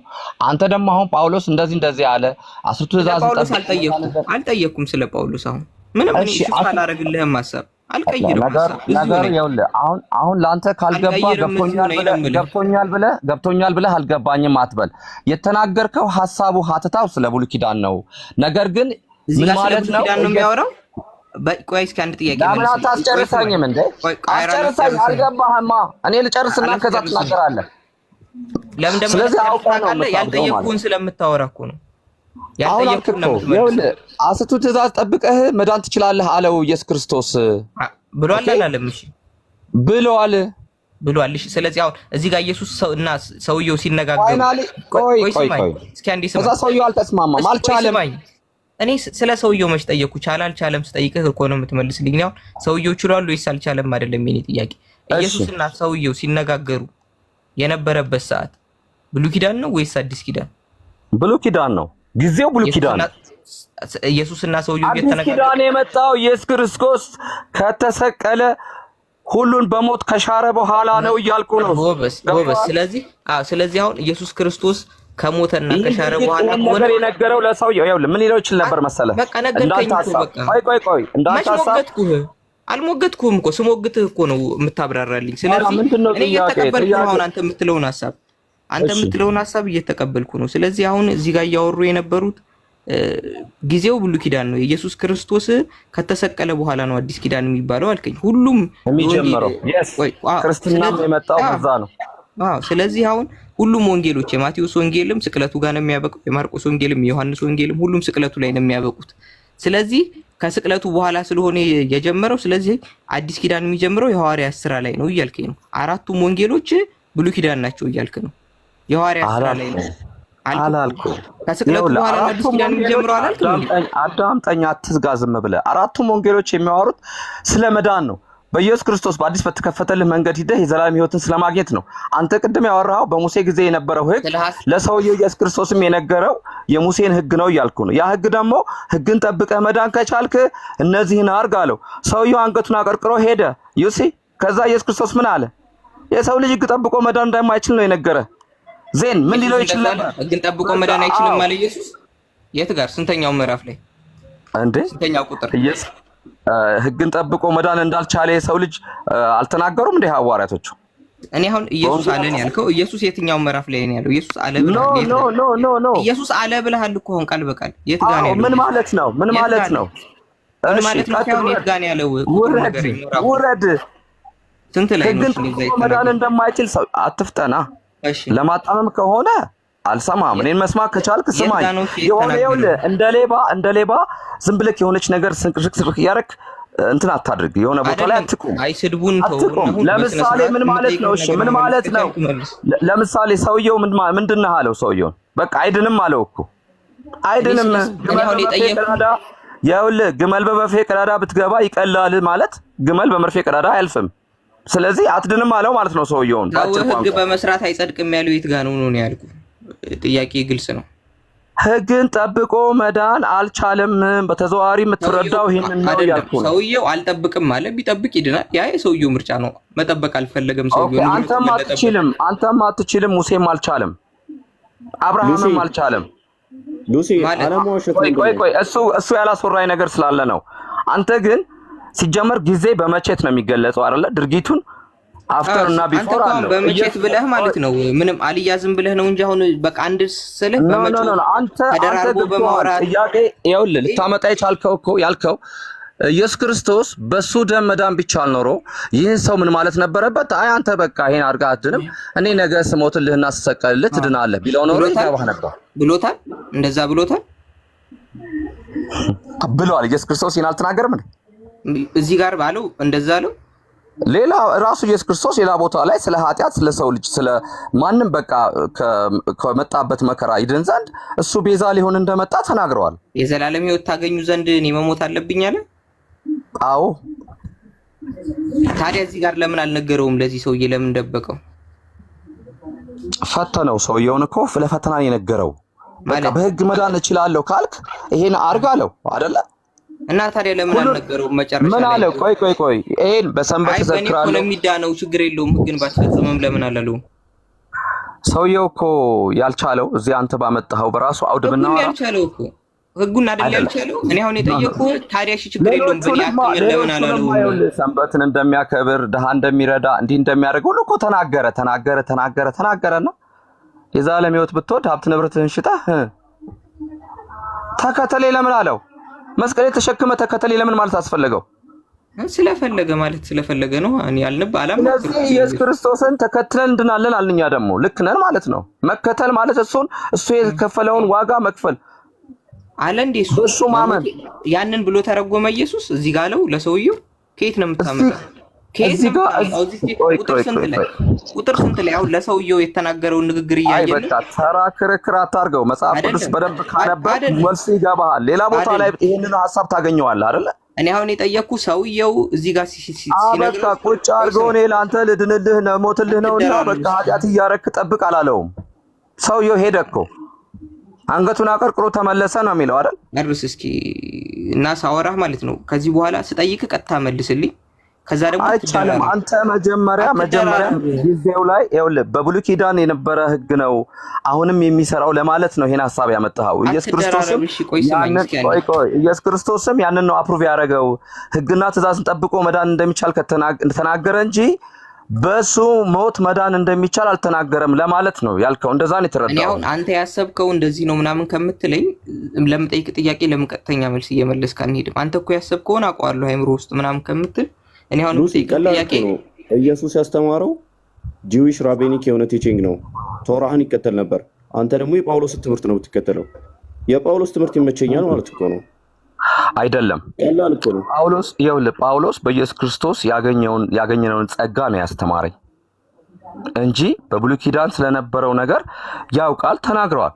ለምሳሌ ቀዳማይቱ ትእዛዝ ተሽራለች ሲል ምን ማለት ነው? ድሮ ስለ ሰው ልጅ ኃጢአት ይሰራሉ፣ ሁሉም በኃጢአት ይወድቃሉ። ከአዳም ጀምሮ፣ ከቃየል ጀምሮ፣ ከአቤል ጀምሮ ሁሉም የነበራቸው ኃጢአት የመጣባቸው በማን ነው? በአዳም ምክንያት ነው። ምክንያቱም ከስጋ ባህሪው የወረስነው ኃጢአት ስላለ የስጋችን ባህሪ ደግሞ ጳውሎስን ትቀበለዋለህ አይደል ሉሲ? 100% ሁለተኛ ቆሮንቶስ ምዕራፍ 11 ቁጥር 17 ላይ ጌታ እንዳዘዘኝ አልናገርም ብሏል። ታዲያ አንተ ጌታ እንዳዘዘው ካልተናገረ ለምን የምትቀበለው? ምን ማለት ነው ግን? ጌታ እንዳዘዘኝ አልናገርም ሲል ምን ለማለት መስሎ ነው? ምን ለማለት ነው? ለምሳሌ ሌላ ቀደም ስትል ነበር አይደለም? እየመረጥክ የምትዋጣቸው ነገሮች የግልጽ የአማርኛ ቃል ነው። የአማርኛ ቃል ለምሳሌ ሰይጣን በቃ አሁን ጳውሎስን አገኘሁኝ ማለት አንገላኝ ነበር ጳውሎስ። ምንም እንኳን ከዚህ በፊት ምንም እንኳን ከዚህ በፊት ተሳዳቢ አሳዳጅና አመፀኛ የነበርኩ በሆንም ባለማወቅና ባለማመን ስላደረኩት ምህረት ተደርጎልኛል እያለ ነው። that means before ምን ነበር ማለት ነው? በስልጣኑ በነበረበት ቦታ ሰዎችን ለኃጢአት አሳልፎ አይደለም። ያ ሌላ ፓርት ነው አይደለም። ይሄው ነው ጳውሎስ ማለት ማን ነው? እንድታውቅ ነው። ስናነበው እንረዳዋለን። ለዚህ ነው አመሰግናለሁ። አይደለም እናነበዋለን። በቃ ጳውሎስ ኃጢአት ያሰናክል ነበር ላልከው እንዳው ጻድቃኖችን ሁሉ ያሳድድ ነበር፣ ያሰናክል ነበር። አትጩህ እስኪ። ስለዚህ ከፍለ ያችን አውጥተህ ጳውሎስ አትስሙት ማለት አትችልም። ምህረት ተደርጎለታል። አትጩህ እስኪ። አሁን አንተ እያልክ ያለው ጻድቃኖችን ካሳተ ወይም ከገደለ፣ አሁን ለምሳሌ እስጢፋኖስ ሲገደል ተባብሬያለሁ አለ። እስጢፋኖስ ሲገደል ወግረው ሲገሉት እሱ ልብስ ሲይዝ እስጢፋኖስ እኮ ወደ አምላኩ ነው ሄደው። ምን ችግር ደረሰበት? ለሰይጣን ነው እንዴ ተሰጠው?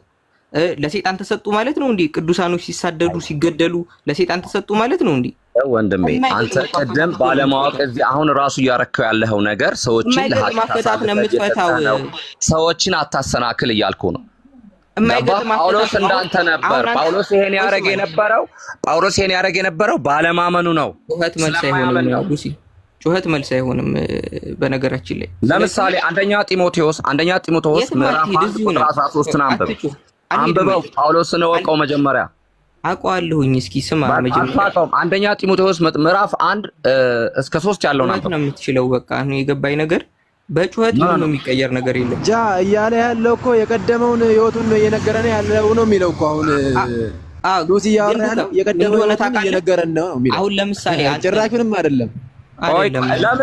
ለምሳሌ በሐዋርያት ሥራ ምዕራፍ 8 ቁጥር 3 ላይ እንዲህ ይላል፣ ሳኦል ግን ቤተክርስቲያንን ለማጥፋት ታጥቆ የተነሳ ከቤት ወደ ቤት በመግባትም ወንዶችና ሴቶችን ጎትቶ ያስገባቸው ነበር፣ ያሰቃይ ነበር እያለ ነው የሚናገረው። አዎ እኛ ያሰቃይም መቻልን። ስለዚህ ይህን ሰው ሲያደርግ የነበረው ነው እዛ ላይ እንዲህ አደረግ ነበር ያለው ያንን ነው እያልኩ ነው። ለሰይጣን አሳልፌ እሰጣለሁ ያለው ያን ጊዜ ያደረግ የነበረው አሳልፎ መስጠት ማለት ምን ማለት ነው? ምን ማለት ነው? ማሰናከል፣ ሰዎችን ከትክክለኛ መንገዳቸው ማሳት ማለት ለሰይጣን አሳልፎ መስጠት። አሁን ለምሳሌ እስጢፋኖስን ከትክክለኛው መንገድ አስወጣው ነው የሚባለው። አስወጣው ሲያስገድል ሌላ ነው። አሁን ሌላ ውስጥ አንግባ። በቃ ሌላ አይደለም። ያስገደለ ነበር አላልክም? አልመለስክልኝም። ምዕራፍ 13 ሲጀመር ያ አውዱ የተለየ ነው። ከላይ ጀምረህ አንብቦ ስላልከኝ ነው እስከ 20 ነው የማነበው። ቁጥሩ ጋር ስንደርስ እናየዋለን። የጌታችንም ጸጋ በክርስቶስ ኢየሱስ ካሉ ከእምነትና ከፍቅር ጋር አብልጦ በዛ፣ ኃጢአተኞችን ሊያድን ክርስቶስ ኢየሱስ ወደ ዓለም መጣ የሚለው ቃል የታመነ እና ሁሉ እንዲቀበሉት የተገባ ነው። ከኃጢአተኞችም ዋና እኔ ነኝ። ስለዚህ ግን የዘላለምን ሕይወት ለማግኘት በእነርሱ ያምኑ ዘንድ ላላቸው ሰዎች ምሳሌ እንደሆን ኢየሱስ ክርስቶስ ዋና በመሆን በእኔ ላይ ትዕግስቱን ሁሉ ያሳይ ዘንድ ምሕረትን አገኘሁ። ብቻውን አምላክ ለሚሆን ለማይጠፋው ለማይታየውም ለዘመናትም ንጉሥ ምስጋና ክብር እስከ ዘላለም ድረስ ይሁን አሜን። ጢሞቴዎስም ልጅ ሆይ አስቀድሞ ስለ አንተ አለ። እዚህ ጋር ለጢሞቴዎስ እየነገረው ነው፣ ስለ አሁኑ ክስተት ነው። ጢሞቴዎስ ልጅ ሆይ አስቀድሞ ስለ አንተ እንደተነገረ ትንቢት ጢሞቴዎስ አታቋርጠኝ። በቃ ስጨርስ ታወራለህ። አሁን ስጨርስ ታወራለህ። ስማኝ፣ እንዳታቋርጠኝ ከዚህ በኋላ። ጢሞቴዎስ ልጅ ሆይ አስቀድሞ ስለ አንተ እንደተነገረው ትንቢት በእርሱ መልካም ጦር ትዋጋ ዘንድ ይህችን ትእዛዝ አደራ ሰጥሃለሁ። እምነትንና በጎ ሕሊና ይኑርህ። አንዳንዶች ሕሊናን ጥለው መርከብ አለ መሪ እንደሚጠፋ በእምነት ነገር ጠፍቷልናል። አንተ እንዳጠፋ ግን እንደዚህ ያለ መርከብ እንደሌለው መሪ የጠፋሉ አለ። ስለዚህ መርከብ እንደሌላቸው መሪ የጠፉትን እነማን ናቸው የሚለውን ሲናገር ያለ መርከብ እንደሌለው መሪ የጠፉት ሰዎች አሉ። እነዛ መርከብ እንደሌለው መሪ የጠፉትን ሰዎች ነው ለሰይጣን ሰጥቷቸው እያለ ያለው እንጂ ስለ ክርስቲያኖች አይደለም። መርከብ የሌላ ምን አለ? እምነትና በጎ ሕሊና ይኑርህ። አንዳንዶች ሕሊናን ጥለዋል። ህሊናቸውን ስለጣሉ ሰዎች ነው እዚህ ጋር እያወራ እዚህ ላይ አታቋርጠኝ። ስጨርስ ታብራራለህ። ራእይ 3:10 ላይ አለ አልሰማህም። ለፈተና ነው። ቆይ ስማኝ። ስጨርስ ታብራራለህ። አታቋርጠኝ አልኩ። እኔ አትተንትን። እሺ አንተ ዝም ብለህ እተነትናለሁኝ። እኔ እናንተ ቃል በቃል ቆይ ስማኝ። ቃል በቃል አይመለከትህም። ያ ቃል በቃል እኔ እናንተ ስናወራ ቃል በቃል መወያየት የምትችል ሰው መስለኝ ነበር። ሳይ ቃል በቃል መወያየት አትችልም። መጮህ ነው የምትችለው። በገብቷል። ስለዚህ እኔ አሁን ላውራ ስጨርስ የተረዳው የምትፈልጋትን ነገር መዘህ ያቺን ነገር ነው የምታወጣው። ስጨርስ አሳች ነውና አትስሙት ከሆነ እንሰማዋለን። ስጨርስ መብት ነው መስማት እኮ ነው እኮ እሱ ነው ጳውሎስ አሳሳች ነው ለማለት ነበር የተጠቀምክበት። ተረጋጋ እስኪ አንዴ ተረጋጋ። ምን ይላል? እምነት በጎና ህሊና ይኑርህ። አንዳንዶች ህሊናቸውን ጥለው መርከብ ያለ መሪ እንደሚጠፋ በእምነት ነገር ጠፍቷልና ለዚህ ጋር መርከብ ያለ መሪ እንደጠፋ ለሆኑ ሰዎች ነው እዚህ ጋር ከነዚህም እንዳይሳደቡ ይማሩ ዘንድ አለ። እንዳይሳደቡ ይማሩ ዘንድ ተሳዳቢ የነበሩ ሰዎች ናቸው እነዚህ ሰዎች። እንዳይሳደቡ ይማሩ ዘንድ ለሰይጣን አሳልፌ ሰጥቷቸዋል። ስለ ክርስቲያኖች ነው እንዳይሳደቡ ይማሩ ዘንድ ያለው። ሰይጣን አሳልፎ የሰጠው ለምንድን ነው? እነርሱም መካከል እንዳይሳደቡ ትምህርት ያገዝኝ ዘንድ ለሰይጣን አሳልፌ ሰጥቷቸው። ተሳዳቢዎችን የሰጣቸው አይደለም እንዴ? ተሳዳቢዎችን ነው አይደለም? አትደንግጥ ሉሲ። ተሳዳቢዎችን ነው አይደለም? ተሳዳቢ ተብሎ እኮ ይኸውልህ፣ ተሳዳቢ ተብሎ እኮ ኢየሱስ ክርስቶስን ተሰቅሏል። ተግባባን? ከዚያም እያንዳንዱ አለ ከዚያም እንዳይሳደቡ ይማሩ ዘንድ አለ። እንዳይሳደቡ ይማሩ ዘንድ ለሰይጣን አሳልፌ የሰጠኋቸው ሄርሜስንና እስክንድሪያስን ናቸው አለ። ሄርሜስንና እስክንድሪያስ አሳልፎ ሰጥቷቸዋል እንዳይሳደቡ ማለት ነው። እንደዚህ እናውራ በቃ። አንተ በራስ ትርጓሜ የምትሰጠው አውዱን ቀጥታ ተወርድና መቼና የት የሚለውን ለይተህ አትናገርም እንጂ እንደምታነበው ነገር ልክ ነህ። ነገር ግን ይህን ሐሳብ ምን ማለት እንደሆነ አንደኛ ቆሮንቶስ ላይ ሂድና ከምዕራፍ 5 ጀምረህ እዚሁ ጋር በአውድ ነው የሚፈታው። በአውድ ነው የሚፈታው። እዚህ ጋር ምን አለው? ጢሞቴዎስን ማለት ነው። እስኪ አሁን አንተ ከ18 እስከ 20 ያለውን ሐሳብ አስረዳኝ። እኔ እያነበብኩልህ። ጢሞቴዎስ ልጅ ሆይ አስቀድሞ ስለ አንተ እንደተነገረ ትንቢት በእርሱ መልካም ጦር ትዋጋ ዘንድ ይችን ትእዛዝ አደራ ሰጥሃለሁ አለ። እዚህ ጋር ጢሞቴዎስን አደራ ሰጥቶህ እያለው ነው አይደል? ተሳስቻለሁ? ስሳሳት ታስቆመኛለህ። ተሳስቻለሁ ሉሲ? ምን ጢሞቴዎስ ልጅ ሆይ አስቀድሞ ስለ አንተ እንደተነገረው ትንቢት በእርሱ መልካም ጦርነት ትዋጋ ዘንድ ይችን ትእዛዝ አደራ ሰጥሃለሁ አለ። አደራ እየሰጠው ነው አይደል? ጢሞቴዎስ ነው አይደለም? ይሄም እርሱ በመከተል መልካም መንገድ ልትጋደል ነው። እሺ ነው አይደል? እኔ ሁለተኛ ምንድነው እየመሰለኝ እኮ ነው አማርኛ እየተግባባን ምን ማለት ነው? እኔ ምን ልትነግረኝ እንደፈለከው አደራ ሰጠው እየተግባባን እንግዲህ ብዬ ነው አውዱን። አዎ ነው ገና ለገና የሆነ ነገር ውስጥ ሊጠመዝዘኝ ይችላል፣ ትዊስት ሊያደርገኝ ይችላል ብለህ በጣም ራስን አክቲቭ ሆነን ያለው ልክ የሆነም ነገር ስነግርህም ሳልነግርህም ስቀር ላለመቀበል ነው። ዝም ብለህ ዲፌንድ ማድረግ ነው ያለው። ጢሞቴዎስ ላይ ነው አይደል? አደራ እየሰጠው ነው እኮ። አንደኛ ጢሞቴዎስን ያነበብክ ነው አይደል? ወደ ላይ ወጣና ደግሞ አንደኛ ጢሞቴዎስ ምዕራፍ 4:14 ላይ ያለው ነው። ቆይ ስማኝ፣ አደራ እየሰጠው ነው አይደል? እንጨርስ እናየዋለን። ይሄንን እኒ ከላይ ጀምረን ብለህ ቆይ ስማኝ፣ መዝለል ሳይሆን አልዘለልኩም። መልስ እዚሁ አውድ ላይ ሆነ ከዚህ መልስ ላይ ያለ ያለው እኮ አስነበበህ ይመጣህ እንዴ? የምፈልገው ታቃስ ደርስ ነው እንዴ? ቁም የምትለኝ ከላይ እኮ ብለህ አውዱን እንየው ብለን እኮ ከላይ ጀምረን እያነበብን መጣን። ሲጀመር ቆርጬ ያነበብኩት ነገር የለም። ከላይ ጀምሬ ከአንድ ጀምሬ ነው እያነበብኩ የመጣሁት። ምን ነው እዚህ ቁጥር 18 ላይ ትእዛዝ አደራ ሰጥሃለሁ አለ። ለጢሞቴዎስ አደራ እየሰጠው ነው አይደል? እሺ እዚህ ጋር አደራ በሚሰጥበት ሁኔታ ላይ ጳውሎስ አሳዳጅ ነው ወይስ አይደለም? አደራ ሲሰጠው ለጢሞቴዎስ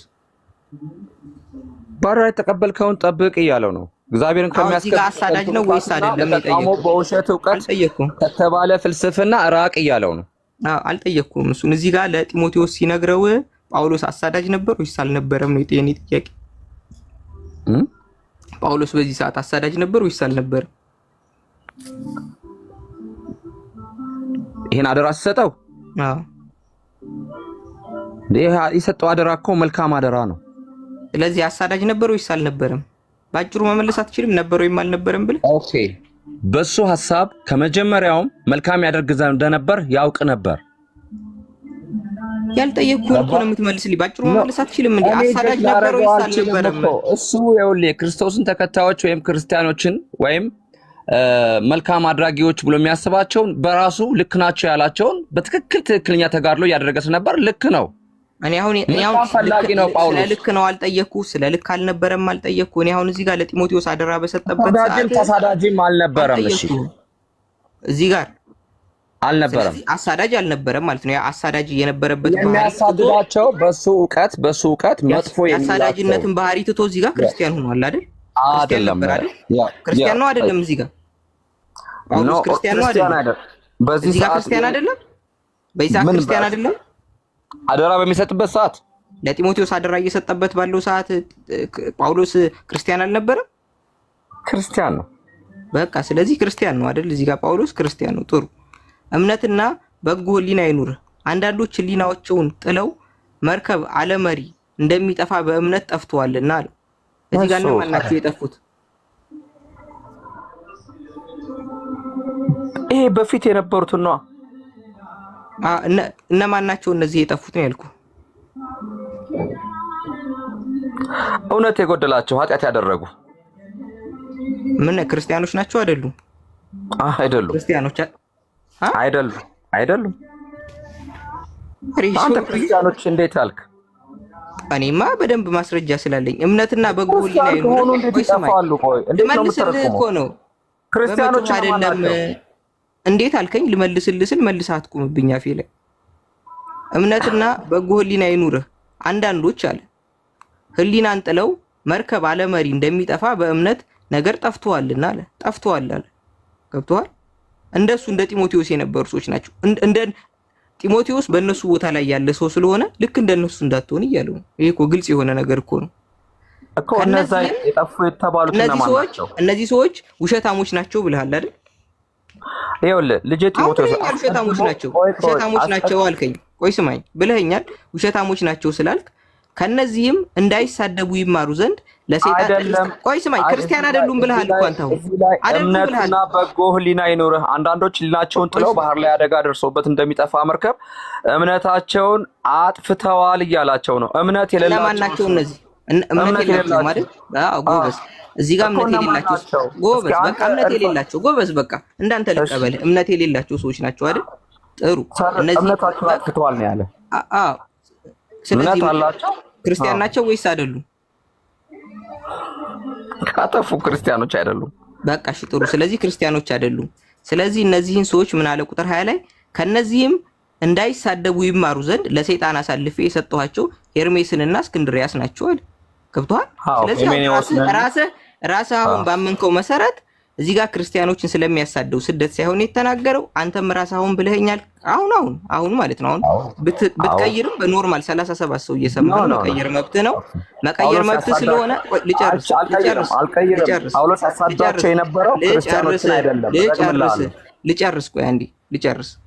ስለዚህ አንተ አሁን ምን ብለኸኛል? እዚህ ጋር የማያምኑ ሰዎች ናቸው ብለሃል። እነዛን የማያምኑ ሰዎች ምን አድርጓቸዋል? ጳውሎስ ለሰይጣን አሳልፎ ሰጥቷቸው። በቃ የማያምኑ ሰዎችን ለሰይጣን አሳልፎ ሰጥቷል። እነዛ የማያምኑ ሰዎች ማን ይባላሉ? ሄርሜስና እስክንድሮስ። በቃ ሁለቱ ሰዎች ለሰይጣን አሳልፎ ሰጥቷል። አልሰጠም? ሄርሜስና እስክንድሮስ ምንድን ነበር እምነታቸው? ባንተ አያምኑም አልከኝ። አንተ ነገርከኝ። እኔማ የኔ መጽሐፍ ስላልሆነ ስለማላቅ አንተን ስጠይቅህ ክርስቲያን ያልሆኑ ሰዎች ናቸው አዳምጥ ብለኸኛል። ስለዚህ ክርስቲያን ያልሆኑ ሰዎች ናቸው አልክ እንዴ? አንተ የተነገርከኝ ነው ማለት ክርስትና በዛ ሰዓትም እኮ ክርስትና አልነበረም። ክርስትና ከኢየሱስ ክርስቶስ ስቅለት በኋላ ነው የመጣው። ክርስቲያኖች ሆን የምንለው ከክርስቶስ በኋላ የዳነን ነው የሚመለከተው። ክርስትና የሚለው ነገር የሚያመለክተው የክርስቶስ ተከታዮችን ነው። ያ የኔ ጥያቄ አይደለም። ግን አሁን ጳውሎስ አሳልፎ ሰጥቷል ለሰይጣን ወይስ አልሰጠም? በቁጥር 20 መሰረት አስቷል። ሰይጣን አሳልፎ ሰጥቷል። ወደ ሰይጣን መንገድ እሱ ይሰራ የነበረውን መንገድ ወደዛ ስተት መርቷቸዋል እንደማለት ነው የሚወሰደው። እኔ እንደዛ ነው ያልኩ ያለሁት። ምክንያቱም እነዚህን ሰዎች አሳልፎ ይሰጣል ላይ ቆመው ነው ጳውሎስ እኮ በራሱ ልክ ነው። ምክንያቱም አልጠየቅኩም። እሺ ታላረግ የሆነ ሐሳቡን በጣም ስታሰፋው ርዕስ ይቀይርልኛል ብለህ ከሆነ አልቀይርልህም። እዚሁ ነኝ፣ እዚሁ ነው ቁሜ የማወራ። ቁጥር 20 ላይ ድምፅ ላሰማላችሁ እንዳይዘረግፋችሁ። ግን በደንብ የገባ ይመስለኛል ሉሲ አይደለ?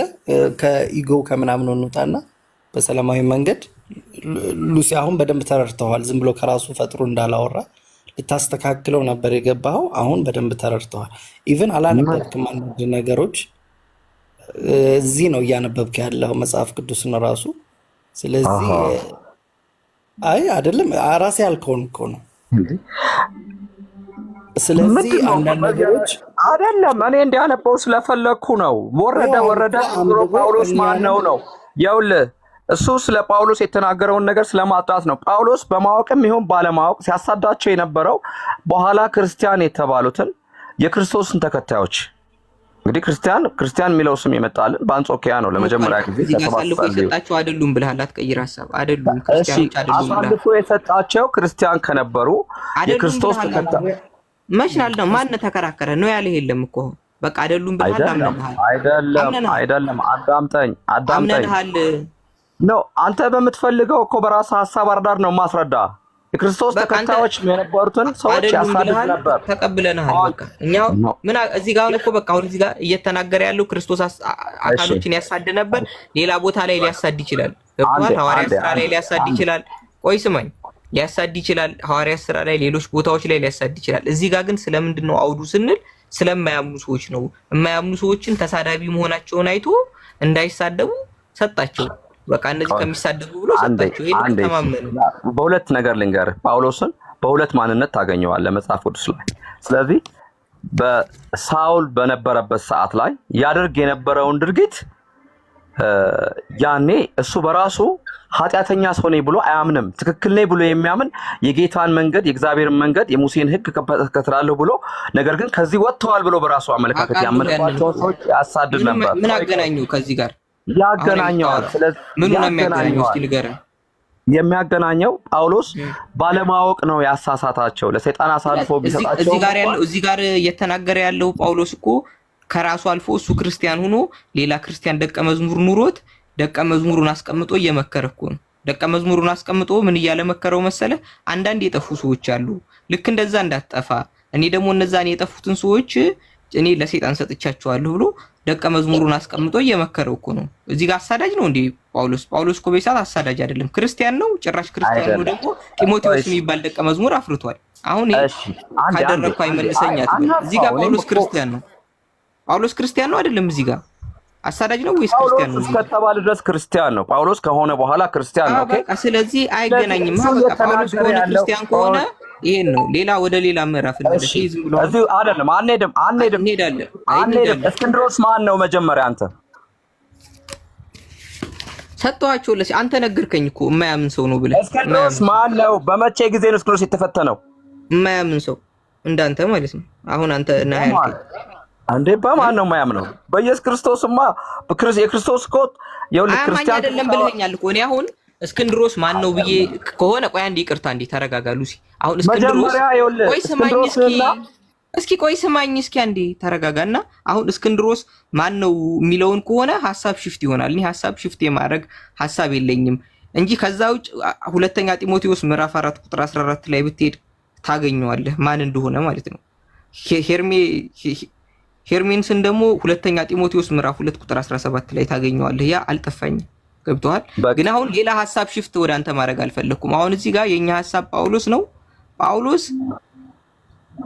ሆኖ ከሳውልነት ወደ ጳውሎስነት ከመጣ በኋላ እነዚህን ሰዎች ለሰይጣን አሳልፎ ሰጥቷል።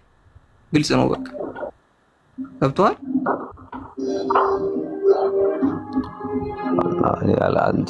ምን እንደሆነ ራሱ ፖይንትህ አልገባኝም እኔ።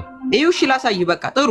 በመንፈስ ቅዱስ ደግሞ አሁን ለምሳሌ ቃል በቃል በመንፈስ ቅዱስ ተመርቼ ለሰይጣን ሰጥቻለሁ የሚልበት ቦታ ላሳይ። አንደኛ ቆሮንቶስ ምዕራፍ 5 ቁጥር 5 ላይ ምን ይላል? መንፈሱ በጌታ እዚህ ጋር እንትኑን ያገባ ሰው ነው። ይሄ የአባቱን ሚስት ያገባ ሰውዬ ነበር። የአባቱን ሚስት እንጀራ እናቱን ያገባ ሰው ነበርና ጳውሎስ ምን አለ? መንፈሱ በጌታ በኢየሱስ ቀን ትድን ዘንድ እንደዚህ ያለውን ለስጋ ጥፋት ለሰይጣን እንዲሰጥ ፍርዴ ነው አለ። ለሰይጣን እንዲሰጥ ፍርዴ ነው ብሎ ለሰይጣን ሰጠው ጳውሎስ። እዚህ ጋርስ ክርስቲያን አይደለም ጳውሎስ ይሄን ሲያደርግ? ያንን ሲያሳድ ነበር አልክ። እዚህ ጋር የቤተ ክርስቲያን ሽማግሌ በሆነበት ሰዓት ነው ለሰይጣን የሰጠው እዚህ ጋር ለምሳሌ እሺ አንድ ጥቅስ ልስጥህና ታነብልኛለህ አይደለም እዚህ ጋር ቆይ አልሄድም ቆይ ስማኝ አይ ሳይሆን አሁን አንተ እያስረዳኸኝ የነበረው ክርስቲያን ቆይ ስማኝ ክርስቲያን ሆነ አላዳምከኝ አይደል አንተ የምታውቀውን አሳወቅከኝ አይደል ስማኝ አላዳምጥህም ቆይ ስማኝ አንብበው ስለ ጳውሎስ ታነባለህ ቆይ ስማኝ እኔ አሁን እንደነበረ ቆይ አንዴ ሉሲ ለምሳሌ እኔ ላንብብልህ ቆይ ስማኝ ልጨርስና ቆይ አሁን እኔ ያመጣሁት ጥቅስ አለ ይሄንን ጨርስና ትሄዳለህ ከአንዱ ቦታ ብንዘል እንውላለን እንጂ ምንም አይመጣም ስለዚህ አሁን እዚህ በቃ ለሰይጣን ተሰጣ ጎበዝ ስለዚህ አሁን አንተ ዝም ብለን ለክርክር እንደሚያመች እየሄድክ ስለሆነ ነው እንጂ አሁን ቅድም ምን እያልከኝ ነበር ሰው ሚድነው በህግ አይደለም ብለህ ነበር አሁን ይውራስ መጥተህ በህግ እንደሚዳን እየነገርከኝ ነው ሰው ከተሳሳተ ልጅነት ይሰራዛል ኦኬ አልከኝ እኮ ማመን ማለት ይኸውልህ ሲጀመር በኢየሱስ ክርስቶስ መንገድ ላይ የሚሄድ ሰው አይሳሳትም ይላል አይሳሳትም ጥሩ እሺ ይሄ ሰው የክርስቲያን ነው አይደለም የአባቱ ሚስት ያገባው ሰው ክርስቲያን ነው አይደለም ክርስቲያን ማለት በኢየሱስ ያመነ ነው አይደለም በኢየሱስ ያምናል ለትንሳኤ የተዘጋጀ ነው ኃጢአት ከሰራና ከወደቀ ግን ለትንሳኤው ማይደርስ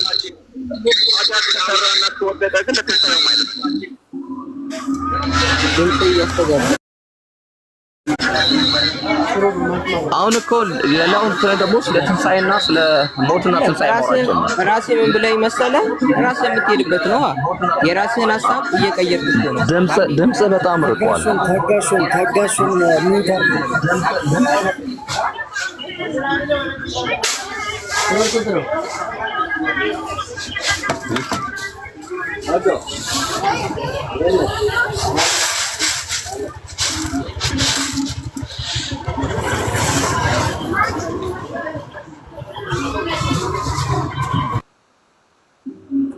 ይቅርታ ቀጥሉ ይቅርታ ራስህ እኮ ምን አልከኝ መሰለህ ሉሲ ቅድም ሰው ካመነ ችግር የለውም ብለህ ነበር አሁን ያንን አስተምሮ ደግሞ አይደለም ሳይሆን በቃ አሁን ይሄ ከሆነ ምን እንደሆነ ታውቃለህ አሁን ያመነም ደግሞ ምልክቶቹ ምንድነው ቆይ ያመነ ሰው ምን አይነት ሰው ይሆናል ለምሳሌ ይኸውልህ ስራ የሌለው እምነት እንዲሁ የሞተ ነው ይላል ምን ማለት ነው ስለዚህ በስራ ነው የሚዳነው ብለህ ነው የምታምነው ማለት ነው የቅድሙን ሐሳብ ቀየርከው አይደለም የሆነ ነገር ትከባለህ መልሰህ ትንደዋለህ አቋም የለህም በስራ ነው የሚዳነው አይደለም ስራ የእምነት መገለጫ ነው በመጀመሪያ ደረጃ መተማመን ያለብን ስለዚህ አሁን ይሄ ሰው ሰማኝ ምኑን ነው የምቆየው ስራ የሚገለጸው በምንድን ነው አንተ እምነት የሚገለጸው በምንድን ነው በስራ ነው አይደል አልጠየቅኩም እንዴ አንተ ያልጠየቅከኝ እንዴት አድርጌ ልመልስልህ ታዲያ የጠየቅኩን ቀጥታ አንድ ሰው የሚጠይቀው ጥያቄ የሚገለጸው ይኸውልህ እምነት የሚገለጸው በስራ ነው ስራ የሌለው እምነት ግን እምነት አይደለም እንጂ የሞተ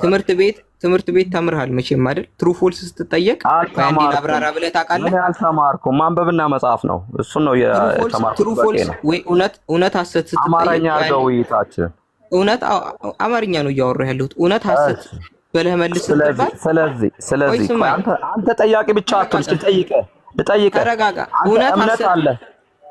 እውነት አለ ሐሰት አትጠይቀኝም እውነት ሐሰት ብለህ ስትመልስ አታምታታ በስራ ብቻ ይዳናል ብለህ አትበለኝ እስኪ ተረጋጋ እውነት ሐሰት ብለህ መልስ ስትባል እውነት ሐሰት ብለህ ነው የምትመልሰው እንጂ አሁን እውነት ሐሰት ስትጠየቅ ቆይ አንዴ ላብራራ ልክ እንደ ዳሽን እንደ ምርጫ አሁን ለምሳሌ ወይ ሰ ብለህ አጽፈው እውነት ሐሰት ጥያቄ ላይ አሁን አንተ እንደዛ ነው እየመለስክ ያለው መልስ የለውም የሚል ይኖራል አንተ የምትጠብቀውን ስለመለስኩ ልክ አልሆነ እውነት ሐሰት ብሎ ጥያቄው እውነት ሐሰት ብሎ ተምረሃል አይደል አንተ አዎ እኔ ተምሬያለሁ እውነት ሐሰት ሲባል እውነት ሐሰት ነው በቃ ጥያቄው እውነት ሐሰት ከሆነ እውነት ሐሰት ነው የሚመለሰው እና እውነትም ሐሰትም ልትለው የማትችለው ጥያቄ መጠየቅ ደግሞ ትችላለህ ያንተ አጠያየቅ እንደዛ ነው አሁን በአንተ አረዳድ እውነት የሆነ ነገር በእኔ አረዳድ ደግሞ ሐሰት ከሆነ የኛን ውይይት ወይም ይሄ ነው ስለዚህ ሐሰት ነው ብለህ ነው መመለስ ያለብህ